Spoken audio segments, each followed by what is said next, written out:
Hello mga ka-service, kamusta kayo lahat? Sana ay nasa mabuti kayong kalagayan. And dito na naman si Kuya Norms. So pag-usapan po natin kung paano ang pag-apply sa Angkars. Ito po ay bagong app ng Angkas na pwede na kayong mag-book through Angkas ng 4 wheels. Yun nga po yung Angkas. So, ito po ang mga nangyari sa akin nun. Bali, nung nakita ko sa social media, nag-post ang Angkas. Tapos, may link doon na trinay ko lang na i-fill up yung mga form na yon. So, i-attach ko doon sa link na binigay ng Angkas. Tapos, ito naman yung mga data or data na i-fill up mo dun sa link na yon. So pagkatapos nun, nung sinend ko yung link na yon, naghintay ako ng mga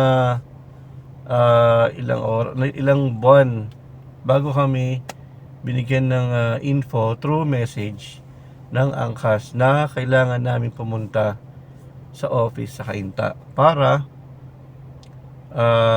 magbayad ng application fee.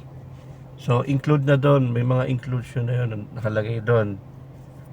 So wala, siya, bali kulang 10,000 yung mababayaran mo na halaga. So napakamura lang, di ba? So ayun. Tapos kailangan mo lang magdala ng ORCR, yun nga, yung mga NBI, police clearance, barangay clearance. Tapos ID mo, kailangan yun, ID, government ID. Then yun, nung nagbayad na kami doon sa office ng Cainta, naghintay ulit kami. After 3 months, yun, nag-inform na sila na ibang link naman yun para sa driver naman. So doon sa link na driver, eto na naman yung pipilapan nyo. Tapos, sunod naman, eto naman ang mga attachment nun. Okay? Yun. Tapos, after 1 week, na-check yung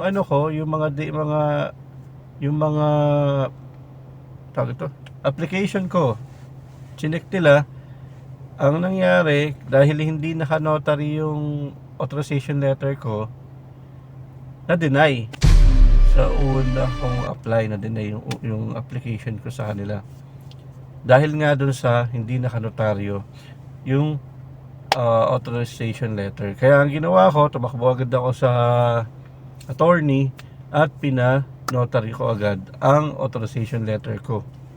Kaya yun, nung araw na rin na yun, Friday, sinend ko ulit. Tapos, nung Monday, na-approve na yung application ko. Kaya, after ng mga 2 weeks lang, okay na. Nakapag-seminar na ako sa kanila through Google Meet. Yun. Tapos, after nun, diniscuss na yung mga gagawin o discuss yung mga coverage ng Angkas. Tapos, yun, nakapag-start na ako magbiyahe. Kaya yun, mga ka-service, no? Kaya kung gusto niyo pong mag-apply sa Angkars through via Angkars, ayun, yun yung proseso na nangyari sa akin. Posibleng pwedeng iba naman ang sitwasyon ngayon, hindi ko alam, no? Pero ang mahalaga doon, nalaman nyo kung ano yung naging experience ko, no? Kung may idea na kayo. So sana mga ka-service nakatulong tong video na to. Maraming pong salamat sa inyo. At kita-kits po tayo sa susunod na video. Sa mga hindi pa po nakapag-subscribe sa aking YouTube, mag-subscribe na po at mag-like. I-share na rin po tong video para po maraming nakaalam. Maraming pong salamat.